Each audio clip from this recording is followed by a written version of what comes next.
Halo, kami dari kelompok 2. Kegiatan wawancara ini merupakan bagian dari tugas mata kuliah pendidikan patriotisme. Melalui wawancara ini, kami ingin menggali informasi mengenai peran Dinas Perindustrian dan Tenaga Kerja atau Disperinaker Kota Surabaya dalam mendorong penerapan prinsip industri hijau serta kebijakan dan program yang telah dijalankan untuk mendukung praktik industri yang ramah lingkungan. Selamat siang, kenalkan nama saya Sally dari Universitas 17 Agustus 1914 Surabaya. Di sini saya bersama dengan Bapak Triaji Nugroho ya, dari selaku pengelola teknis kebijakan bidang industri Dinas Perindustrian dan Tenaga Kerja Kota Surabaya. Jadi saya akan menanyakan tentang penerapan industri hijau terhadap Disperinaker ya Pak ya. Jadi bagaimana peran Disperinaker Kota Surabaya dalam mendorong dan memperkuat penerapan industri hijau? Oke, mungkin saya menjawabnya seperti ini. Jadi Dinas Perindustrian dan Tenaga Kerja Kota Surabaya itu merupakan dinas yang diberi tanggung jawab oleh pemerintah kota terkait dengan perindustrian yang ada di Kota Surabaya. Kami secara tugas itu juga memang merupakan turunan dari Kementerian Perindustrian, di mana industri hijau ini memang sudah menjadi amanah dari kementerian juga melalui beberapa peraturan yang sudah diterbitkan oleh kementerian, yaitu mulai dari sertifikasi industri hijau, termasuk bahkan kementerian juga sudah menerbitkan penghargaan terhadap industri hijau, sehingga Disperinaker sendiri memiliki peran terutama di sisi regulasi, pengawasan maupun pembinaan untuk mendorong agar industri hijau ini dapat berjalan, bahkan dapat berkembang di Kota Surabaya. Mungkin ada kaitannya Pak dengan instansi-instansi lain terkait kerjasama dari Disperinaker sendiri dengan Dinas Lingkungan Hidup atau Kemenperin atau Disperindak. Ya, jadi kalau kita bicara industri hijau itu kan pasti identiknya dengan lingkungan ya. Bahwa ini adalah inisiatif atau program di mana industri itu mengarah pada penguatan dari sektor lingkungan. Jadi image bahwa industri selalu membuat tambahan limbah atau bahkan menimbulkan pencemaran. Nah, itu yang inisiasi industri hijau ini sebenarnya harapannya kita bisa menghilangkan image tersebut, bahwa industri itu juga bisa sadar lingkungan yang pertama. Yang kedua, dengan menerapkan industri hijau, maka penggunaan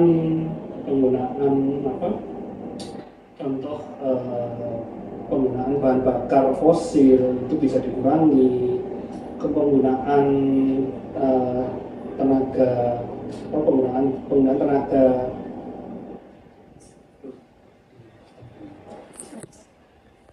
Bagaimana bentuk kolaborasi Disperinaker dengan kerjasama dengan instansi lain seperti Dinas Lingkungan Hidup, Disperindak, atau Kemenperin dalam meningkatkan industri hijau? Ya, jadi kembali bahwa industri hijau ini identiknya adalah memang terkait dengan lingkungan, di mana inisiasinya itu harapannya industri yang selama ini terkesan bahwa pembangunan industri selalu menimbulkan pencemaran, penggunaan bahan bakar yang berlebihan, itu dengan adanya industri hijau hal tersebut dapat dikurangi. Contoh dalam inisiasi industri hijau ini di situ bahwa industri mulai memperhatikan betul penggunaan terkait dengan lingkungan, terkait dengan limbah, bahkan penggunaan energi terbarukan juga mulai diinisiasi di dalam industri hijau. Sehingga kolaborasinya kami juga pasti tidak mungkin sendiri. Jadi keberadaan dari teman-teman lingkungan hidup, dinas lingkungan hidup terutama, bahkan komunitas lingkungan, termasuk juga dari sisi investasi dari teman-teman di BMPTSP, itu juga memiliki peran yang sangat krusial dalam industri hijau, karena berbicara terkait dengan hal itu, teman-teman DLH terutama mereka paham betul bagaimana mengatur agar dampak lingkungan yang ditimbulkan oleh industri tadi bisa terkontrol. Termasuk juga dikaitkan dengan teman-teman perdagangan pun juga sama, karena memang industri selalu terkait dengan perdagangan, sehingga di dalam bagi industri yang telah mendapatkan sertifikasi industri hijau itu dapat mencantumkan logo industri hijau yang dapat digunakan pada produk mereka. Itu juga terkait dengan branding di dalam produk. Untuk kebijakan dan regulasinya sendiri tentang industri hijau ini, apakah sudah ada implementasinya saat ini? Ya, jadi kebijakan dan regulasi yang saat ini berjalan memang sudah dibuat oleh Kementerian Perindustrian. Jadi ada beberapa regulasi yang pertama tadi saya sebutkan yang mengatur terkait dengan sertifikasi industri hijau. Kemudian yang terakhir itu juga diterbitkan terkait dengan pemberian penghargaan bagi industri hijau. Itu telah dibuat oleh kementerian. Kami sendiri saat ini sedang menyusun namanya rencana pembangunan industri kota yang merupakan roadmap selama 20 tahun ke depan untuk industri, di mana salah satunya industri hijau pun masuk di dalam roadmap tersebut. Sehingga harapannya nanti kami tetap bahwa komitmen kami di Kota Surabaya dari kami di Sprinaker bahwa pembangunan industri itu semakin banyak industri bukan berarti lingkungannya semakin buruk, tapi harapannya ya tadi bahwa dengan semakin banyak industri lingkungannya pun tetap terjaga. Nah, itu sudah kami masukkan juga dalam roadmap yang kami susun yaitu FPIK untuk tahun 2025 sampai 2045. Terus bagaimana bentuk pelatihan, pendampingan atau dukungan teknis yang diberikan kepada pelaku industri terkait industri menerapkan praktik ramah lingkungan?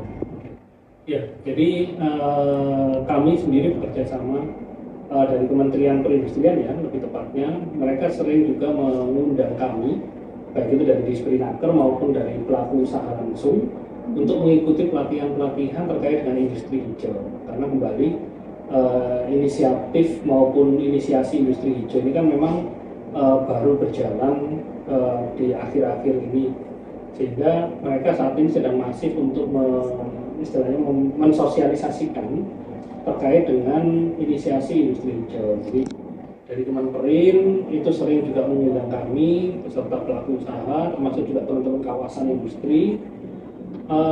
Bahkan teman-teman kawasan industri seperti Sier itu pun mereka juga sudah menata lingkungannya, mereka sudah punya IPAL secara terpadu, mereka sudah menggunakan solar panel. Nah itu mereka sendiri sudah sangat paham bahwa arahnya ke depan kita itu akan memang mengarah pada industri hijau, di mana penggunaan energi terbarukan itu menjadi mau tidak mau memang harus diutamakan. Seperti yang tadi Bapak bilang tentang sosialisasi itu ya Pak, pelaku industrinya. Terus untuk program apa aja yang biasanya disosialisasikan atau disosialisasikan ke pelaku industrinya Pak? Iya. Contohnya seperti apa? Jadi yang pertama memang lebih kepada pengertian dari industri hijau itu seperti apa. Jadi Surabaya ini kan memang kebetulan industri kami itu industri yang kebanyakan eksis. Jadi berbeda dengan daerah lain yang baru membangun kawasan industri, kami di Surabaya sudah punya kawasan industri sejak tahun 70-an. Sehingga industri kami itu industri yang sudah jadi. Nah, proses itu akan jauh lebih sulit dibandingkan dengan kawasan industri baru, di mana mereka didesain untuk langsung arahnya kepada industri hijau. Sedangkan di Surabaya kami harus lebih banyak mempersuasi juga ya kepada teman-teman pelaku usaha, karena perubahan seperti ini itu kan juga berdampak kepada mereka. Mereka harus memunculkan investasi baru untuk kemudian contoh memasang nih solar panel, contoh mereka memasang IPAL dan segala macam. Nah, itu kan butuh investasi yang dikeluarkan oleh pelaku usaha sendiri.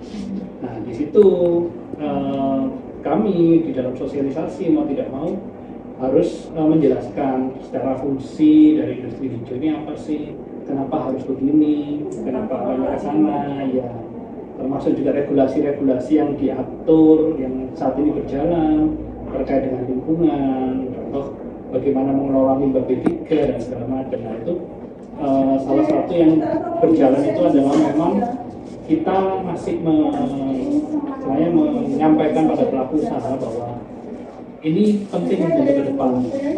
Kemudian memang mau tidak mau arahnya harus seperti ini karena energi yang tidak terbarukan juga semakin lama semakin habis. Sehingga mereka harapannya ke depan bisa beralih ke energi terbarukan. Apakah terdapat insentif atau penghargaan bagi industri yang menerapkan standar industri hijau, Pak? Nantinya. Oke, jadi kalau terkait dengan insentif, setahu saya dari kementerian memang menyelenggarakan adanya pemberian penghargaan bagi industri hijau.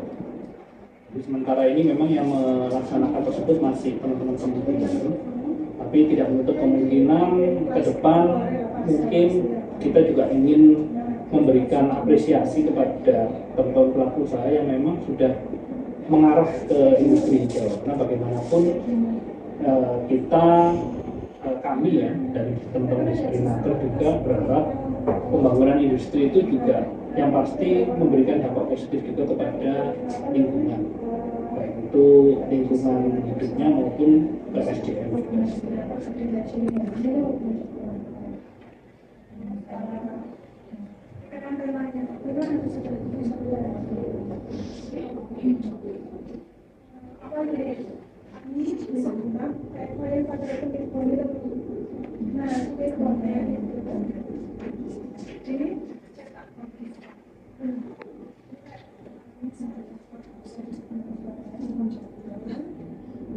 Apa saja tantangan dan hambatan yang dihadapi Disperinaker maupun pelaku industri dalam implementasi industri hijau di Surabaya? Ya, tantangan ya. Jadi tantangan kami itu kembali yang pertama bahwa kondisi industri di Surabaya itu adalah kondisi industri yang sudah matang ya, dalam artian existing.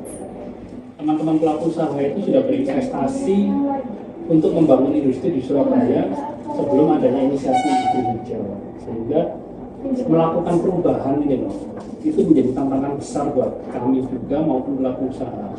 Karena kembali perubahan ini itu akan memunculkan investasi baru, di mana pelaku usaha sendiri mereka untuk mengarah ke sana itu juga butuh diyakinkan. Yang pertama, karena bagaimanapun itu akan berdampak pada cash flow mereka dan segala macam. Jadi memang tantangan pertama itu adalah bagaimana kami meyakinkan kepada pelaku usaha agar mereka mulai berarah ke industri hijau. Itu menjadi tantangan pertama. Kembali kami sedikit berbeda dengan daerah lain yang mungkin belum punya kawasan industri ya, di mana mereka di sana nanti akan bangun kawasan industri sudah langsung berkonsep industri hijau. Sedangkan kalau kami harus menata dari yang sudah ada, dan itu memang jauh lebih berat karena kembali investasi itu sudah dikeluarkan oleh pelaku usaha di situ. Itu yang menjadi tantangan utama sebenarnya itu sih. Mungkin kalau kaitan dengan lingkungan, teman-teman itu sudah paham sebenarnya, cuman mengalihkan supaya sesuai dengan apa yang diatur dalam regulasi itu yang mungkin karena bukan investasi itu yang kadang mereka masih berusaha untuk memenuhi itu, cuman kadang tidak bisa cepat.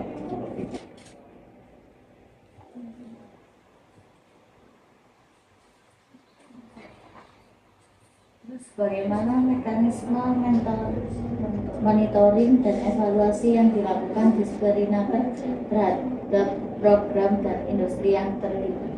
Ya. Oke, jadi kami di Disperinaker ini di bidang industri terutama ya, itu terbagi menjadi dua tim, yaitu tim pembinaan dan tim pengawasan.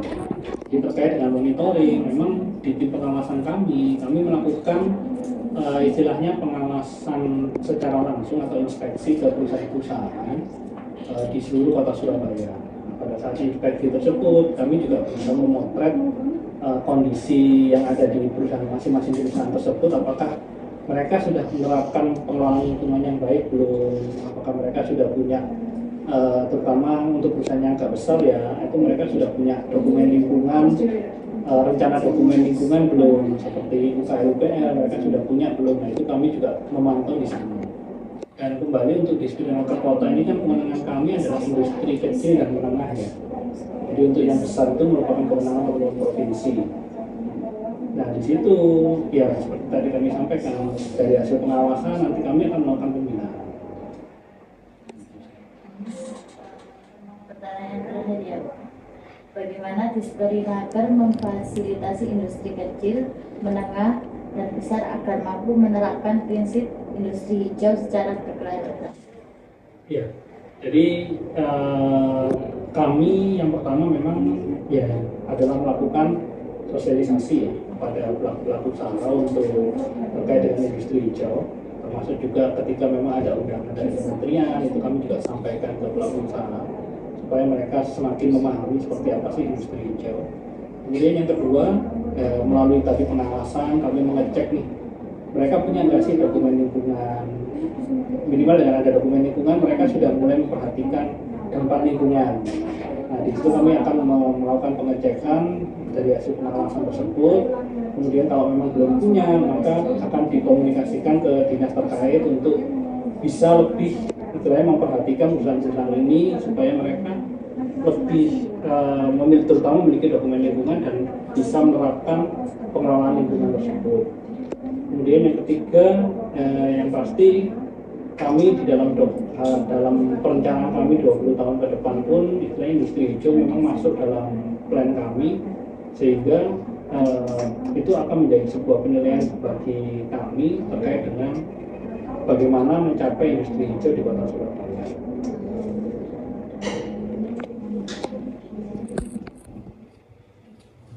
Ya, itu aja Pak pertanyaan dari Jadi jurusan apa? beda-beda Pak. Oh iya. Demikian rangkaian wawancara yang kami dapat sampaikan. Kami mengucapkan terima kasih yang sebesar-besarnya kepada pihak Dinas Perindustrian dan Tenaga Kerja yang telah memberikan waktu dan penjelasannya. Informasi yang disampaikan sangatlah bermanfaat dan menambah wawasan kami mengenai peran strategis pemerintah daerah dalam mendorong penerapan industri hijau serta menjaga keberlanjutan lingkungan di Kota Surabaya. Kami berharap hasil wawancara ini tidak hanya bermanfaat untuk kepentingan akademik, tetapi juga menjadi bahan refleksi bagi kami sebagai generasi muda untuk turut berkontribusi dalam pembangunan dan yang berwawasan lingkungan. Atas perhatiannya dan kerjasama yang telah diberikan, kami mengucapkan terima kasih.